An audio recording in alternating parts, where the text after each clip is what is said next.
The next cause of loss of control crashes are lane departures. A lane departure is when the driver drops one or more wheels off the road surface. When this occurs, a skilled driver should be able to retain control of the vehicle and return safely to the roadway. This is the best case scenario. But if the driver fails to react properly when he or she drops a wheel off the road surface, the driver could either leave the roadway completely and end up in a ditch, possibly rolling the vehicle over, or the driver may instinctively jerk the wheel to try and return to the roadway. Overcorrecting, though, typically leads to a jackknife, rollover, or possibly striking other vehicles. There are 3 loss factors that increase the likelihood of a lane departure and subsequent loss of control crash. These factors include distractions, road obstacles, and fatigue. Let's look at these closer. Distractions are one of the most common causes of dropping a wheel off the road surface. They can be classified in one of 3 ways: cognitive, visual, or manual. Cognitive or mental distractions include daydreaming, conversing with a passenger, talking on a cell phone, and being preoccupied with work, family, and other issues. In each case, the driver's mind is focused on something besides driving. Next are visual distractions. Visual distractions can be anything viewed inside or out of the cab that diverts a driver's focus away from driving. For instance, looking away too long to read a billboard or road sign, rubbernecking or gawking at a passing crash scene. These are all examples of visual distractions. And finally, manual distractions are when a driver uses one or both hands to perform a secondary activity while driving, such as texting, eating, drinking, adjusting the radio or GPS, and reaching for an item dropped on the floor. In all of these cases, the driver is distracted long enough for the vehicle to sway off the road and potentially lose control. Lane departures can also occur when drivers try to avoid an obstacle in the road, such as an animal, pothole, shredded tires, or even an oncoming vehicle that has crossed the center line into your lane. The final factor in loss of control crashes caused by lane departures is fatigue. How often have you felt drowsy enough behind the wheel that you lost track of the last several miles or minutes? Have you found yourself zoning out or having trouble focusing? What about constantly yawning?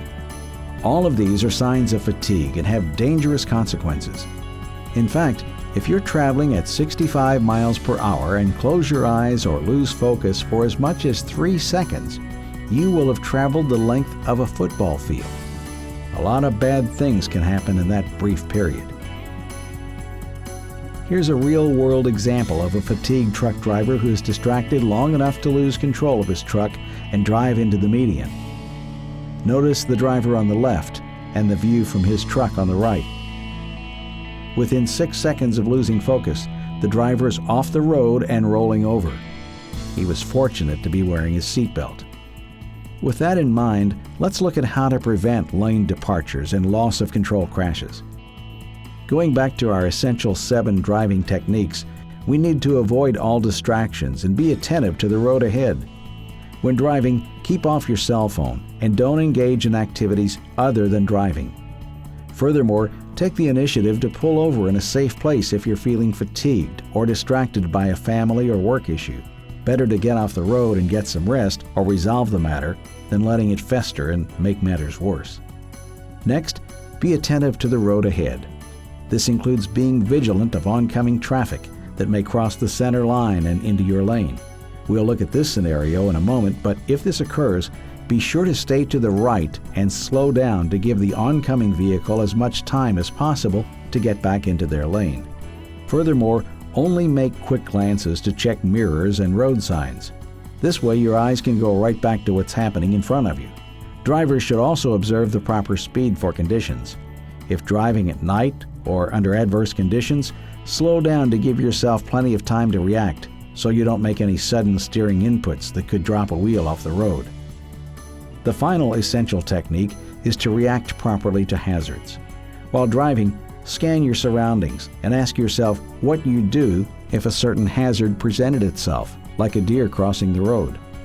Just like any other profession, reacting properly to hazards takes practice and mental preparation. So if a deer or some other obstacle appears in the roadway, for instance, Your best reaction may be to hit it rather than risk losing control and putting yourself and others in serious jeopardy. Let's look at how to properly react when we do drop a wheel off on the shoulder.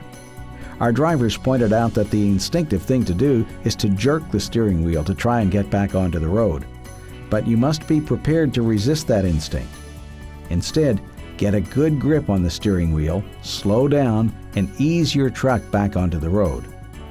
Not all drop-offs are as gentle as this one, so remember not to panic and overreact. Here's another scenario where a truck is off the road. The driver's on the slope, and his instincts are screaming to get back on the road, but if he tries turning left, it could lead to a rollover. Instead, he turns right onto the level surface of the ditch so he can safely bring the rig to a stop. Remember, if you're off the road, it's not so bad if you remain upright. And finally, let's think about the advice offered by our professional drivers on what to do if an oncoming vehicle crosses the center line into your lane. To avoid a head-on collision, you should slow down, apply controlled braking, and keep as far to the right as possible. If the oncoming motorist realizes they're in your lane, they will instinctively pull back to their lane. You do not want to be in their lane when that happens, so never steer to the left. Always keep to the right. To conclude the lane departure segment, let's review our learning objectives. We started by defining a lane departure as any time the driver drops one or more wheels off the road surface. If not handled properly, this event could lead to the driver overcorrecting to get back on the road and causing a rollover, jackknife, hitting other vehicles, or possibly winding up in a ditch. The factors that contribute to lane departures are distractions, road obstacles, and fatigue.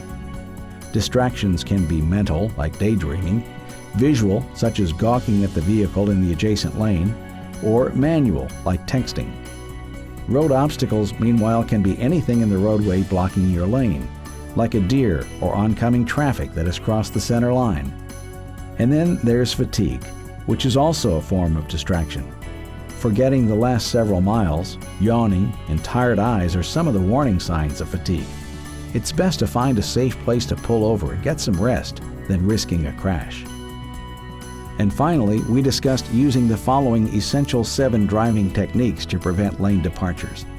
These include avoiding all distractions and being attentive to the road ahead. Keep your focus on the task of driving and the hazards in front of you. Next, observe the proper speed for conditions. If driving at night or in adverse conditions, slow down to give yourself more time to react to hazards. Likewise, if a vehicle crosses over the center line, slow down and move to the right. Never go to the left.